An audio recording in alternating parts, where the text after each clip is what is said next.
This is Bill Ryan from Project Camelot and Project Avalon, and the date is the 16th of February 2010, and this is a bit of an unusual video presentation here because I'm taking the step of making a video as an interpretation and as a commentary on an audio interview which we did with an important witness who came and reported his story to Project Camelot a little while ago, about a couple of weeks ago. And as with many of our witnesses, this person wanted to remain anonymous, but he has agreed that we transcribe the audio, and so we've got this as a transcript. And this is going to be released at the same time as the video because it's important to be able to read the transcript at the same time as you're considering what I'm saying about it here. And as we come into this story, you're going to understand exactly why it's important to get all the information, to hold it all into a very fine balance. Now, this is a British person, and he worked in the British military for a number of years. And after he retired from the military, he worked in the City of London, in a fairly senior position, in a respected position, in the City of London.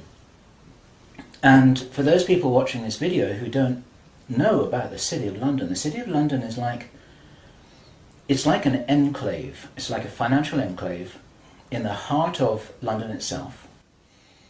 Some people consider it almost a little bit like the Vatican. It's very old, it's very ancient. It's the heart of the financial system, not only of Britain, but possibly the world.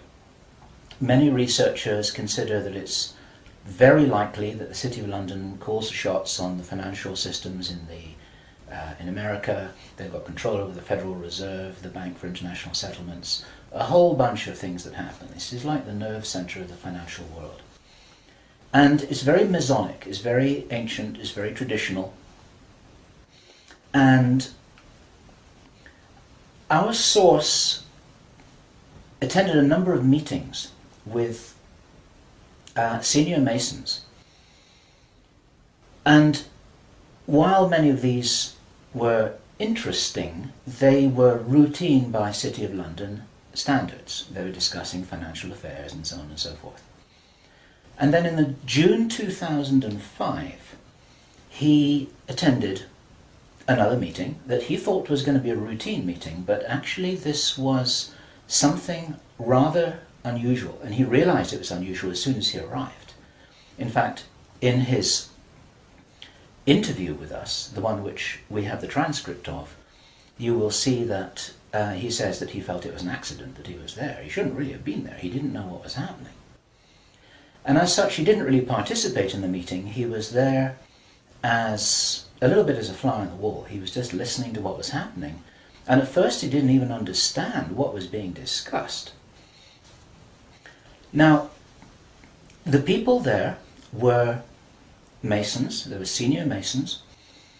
They were about 25 or 30 people there, including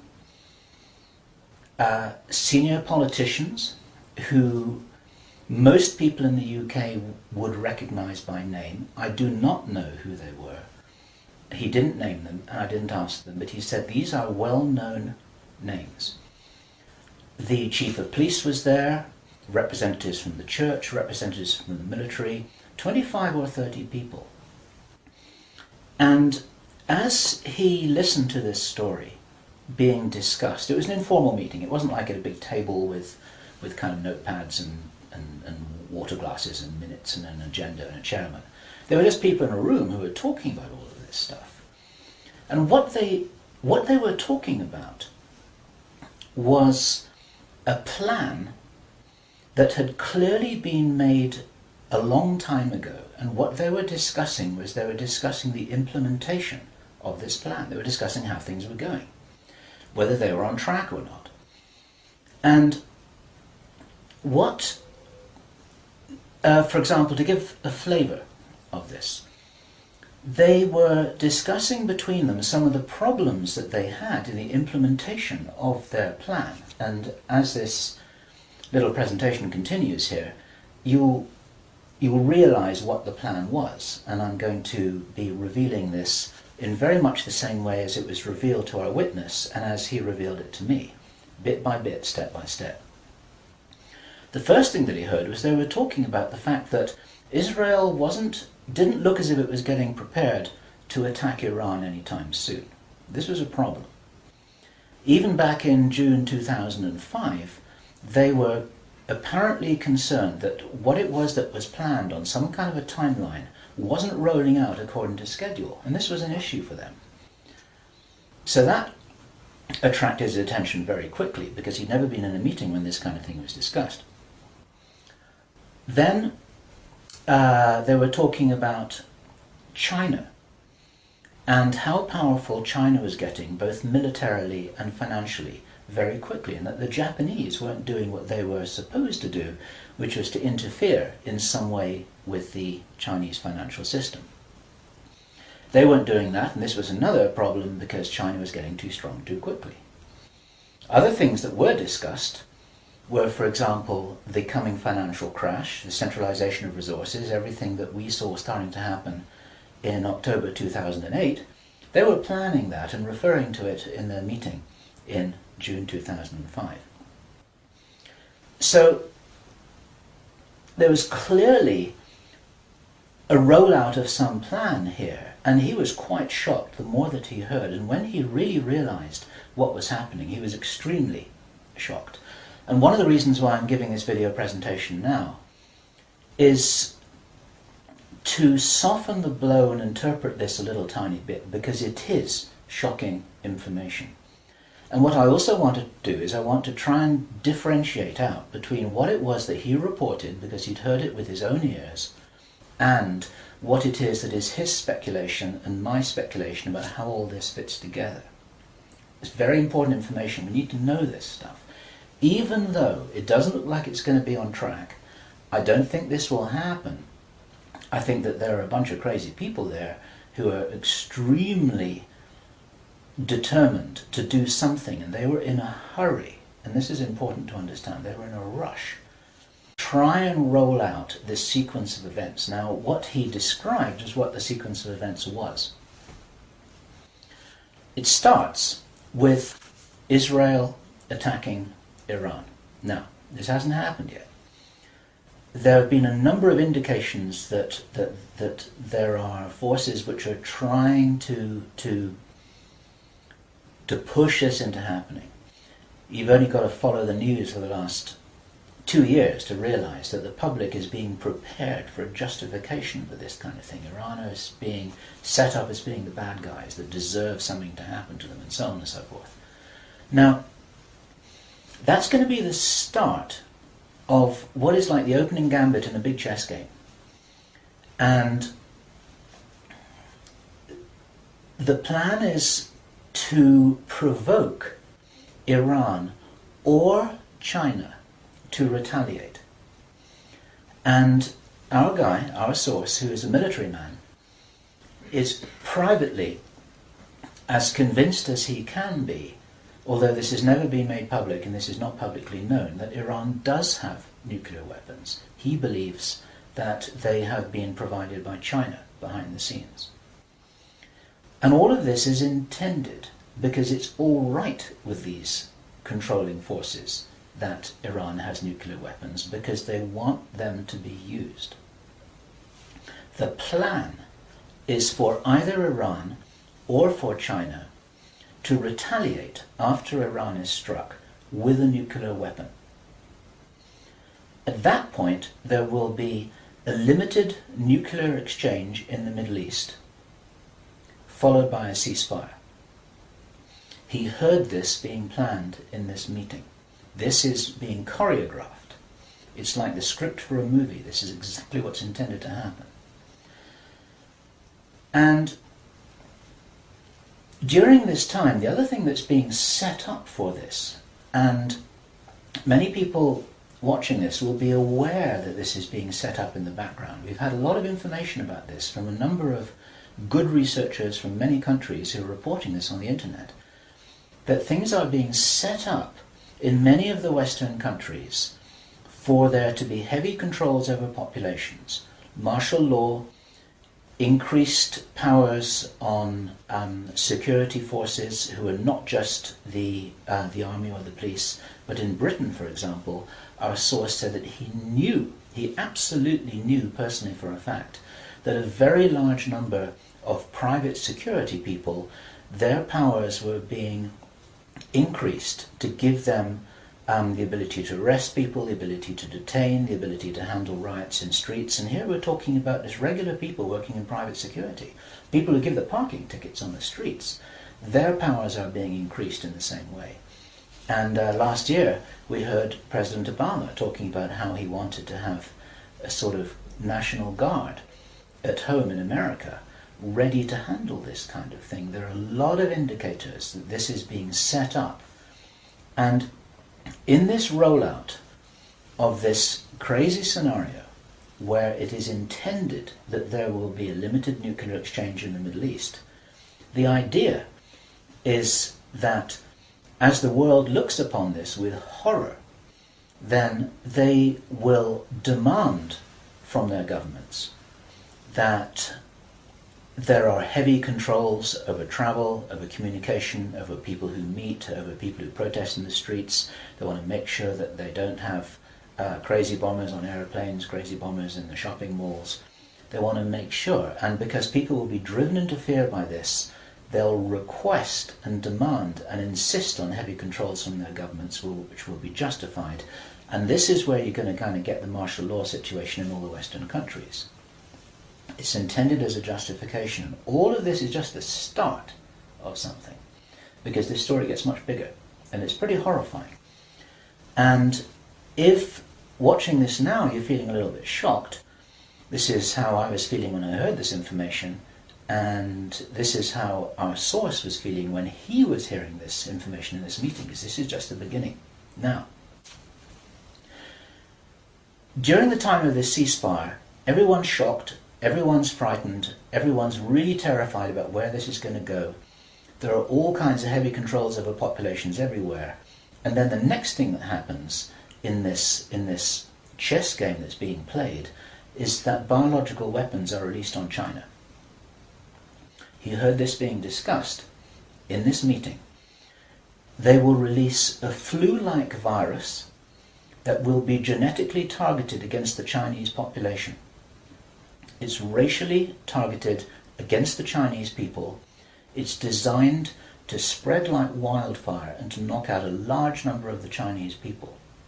And these people in this meeting were laughing about this. They said, China will catch a cold. Those were their words. China will catch a cold. And they were laughing about the fact that these biological weapons will wreak havoc among the Chinese population. And after that, then what effectively will be a kind of plague will actually spread right across the world to the West as well.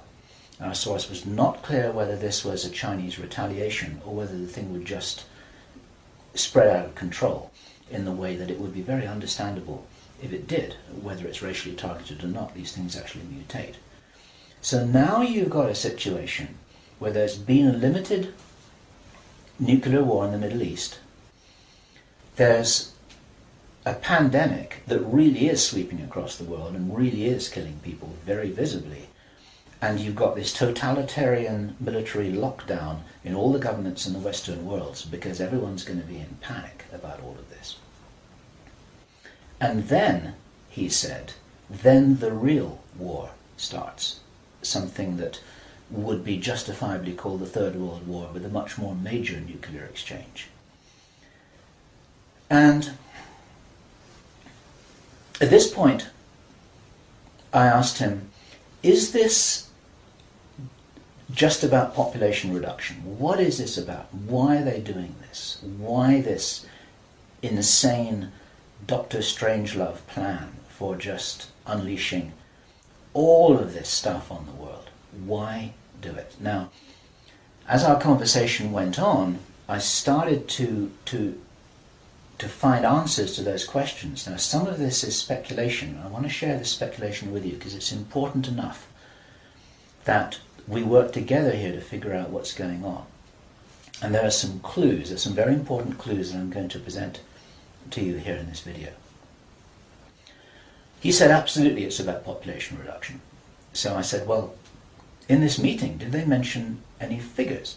And he said, yes, they did, 50%. Half the world's population. This is planned as per the Georgia Guidestones. For those of you who don't know what the Georgia Guidestones are, it's a stone monument in Georgia in America that was erected anonymously a number of years ago. It's in 8 languages, and it's like an Illuminati manifesto for a new world, as it were. And just hold that thought about this being a manifesto for a new world. This is an important concept here in what I'm presenting. One of the key parts of this manifesto for this new world is that there should be a population of 500 million people. Now, 500 million people is an enormous reduction from the nearly 7 billion that we've got at the moment. That's pretty much 95% of people who would no longer be on this planet. And 50% is a step towards that. And there's a reason why they're doing all of this. There's a reason why they're in a hurry. There's a reason for this insanity. And when he was explaining this, then he said that they have a name for this plan. This project has got a name. And I said, well, what is this name? He said it is called the Anglo-Saxon Mission. The Anglo-Saxon Mission. Now, I'd heard that before. It was something historical, I think, to do with the Crusades quite a long time ago. But I hadn't heard it in the present-day context, and neither had he. And later on, as he continued to tell his story, I began to understand what I thought this might be about. Hence the title of this video, and the reason why I want to share this information with you, because we need to work together to figure out what's going on here. It's extremely important to understand. There's a plan, I believe, that Hitler would be proud of, which is so evil, it's so Machiavellian, it's so hard to face up to, it's so unbelievable, that I need to put it on the table for you so that you can consider whether or not this might be a possibility. The plans that I've been describing are definitely a possibility because he heard them with his own ears in this meeting. Everything I've described up until now, up to and including a major outbreak of hostilities after the limited war. So the sequence is as follows. The planned sequence is as follows. Israel attacks Iran, then there's a ceasefire, then during which time there is heavy governmental military controls over populations in all Western countries. Then China is attacked by a biological weapon. It's a flu-like disease that spreads like wildfire. This goes all over the world, and then they have a major Third World War. And then, by this time, 50% of the population will be destroyed. And not only because of the war or the plague, but because, as many of you watching this will understand, the infrastructure goes down in situations like this. There's no food in the supermarkets, there's no gas in the pumps, the telecommunication goes down, there may not even be water coming out of the taps. People are kind of thrown back into a Victorian era without the facilities to handle this, because most people don't have their vegetable gardens, they don't have their horse and cart, they're not able to survive in the way that we used to be able to. We're very, very vulnerable in our technological advancement. We're extremely vulnerable, and of course the controllers know this. At this stage, our source was speculating about why are they in a hurry? Why do they want to do this? And there's a sort of heavy irony here, which is like, I was saying, well, if you're going to plan the Third World War, then why not take your time over it and get it right and do a really good job? You can, this could be in 20 years' time or 30 years' time, it doesn't really matter. Why is there in such a rush? And our source said that he felt from inside information that he's continued to receive, that this is still timed for something around 18 months from now.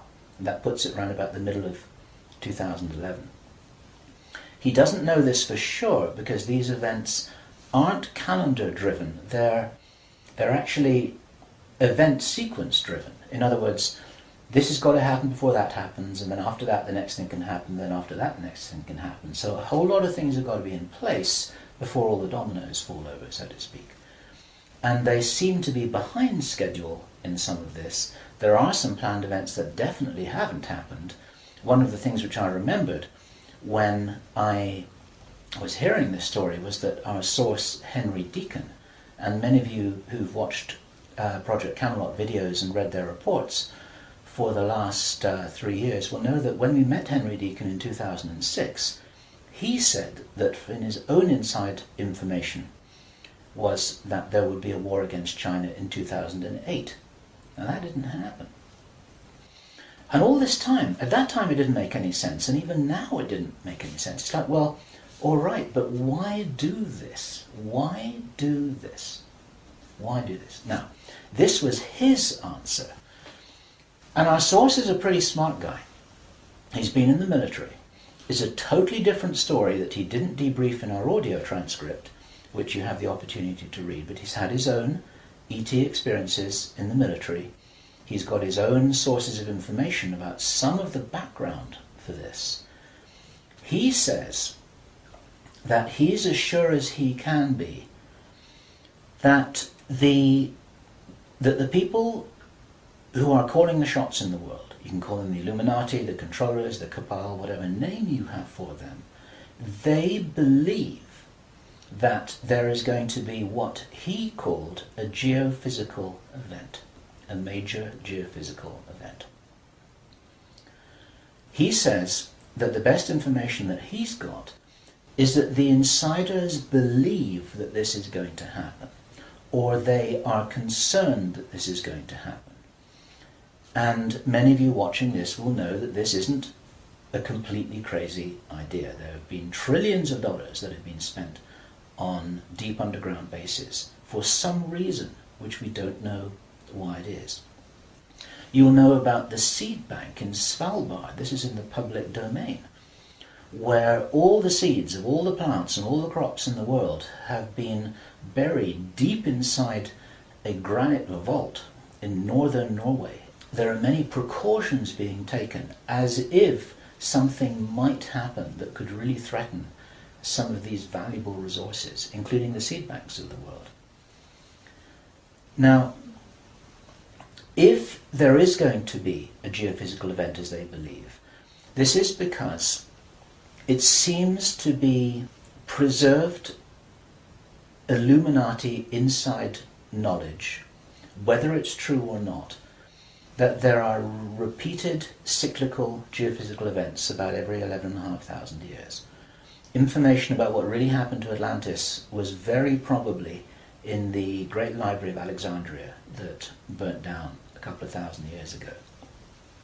There are persistent rumours that much of that information has been retrieved and it's in the Vatican Library. This is information which is not in the public domain and which the insiders may have access to. Whether it's accurate or not, the important thing is to realize that they probably believe that this will happen, and they're making their precautions.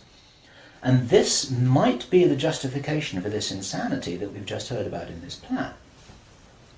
Consider this. He said, if there's going to be a major geophysical event, something like a pulse shift, maybe it's Planet X, maybe it's some kind of energetic phenomenon that the solar system is going to be moving into, that's going to somehow destabilize the Earth or the Earth's crust in some way. We don't know. But if there were to be a major emergency like that, something that would actually make a war look very inconsequential, the thing that will help the human race to survive it, or will help parts of the human race to survive it, is if there is already emergency preparedness in place before it happens.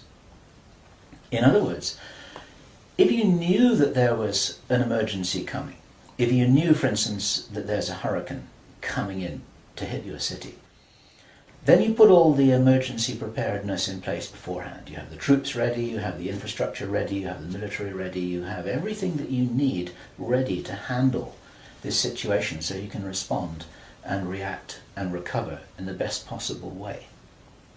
Our source suggests that the reason for this whole Third World War scenario is that then the Western governments, with the Chinese out of the way, will be in a state of such totalitarian control of their own population that they will be best equipped to recover and rebuild the new world after a cataclysm. And he thinks that this is what's happening. And I have to tell you that this terrible logic makes sense to me, that they would think that way. I'm not for a moment agreeing that this will happen. I think this is wild, crazy stuff, but if they believe that it's going to happen, then this could be their justification for this kind of plan that we've heard about is really being discussed.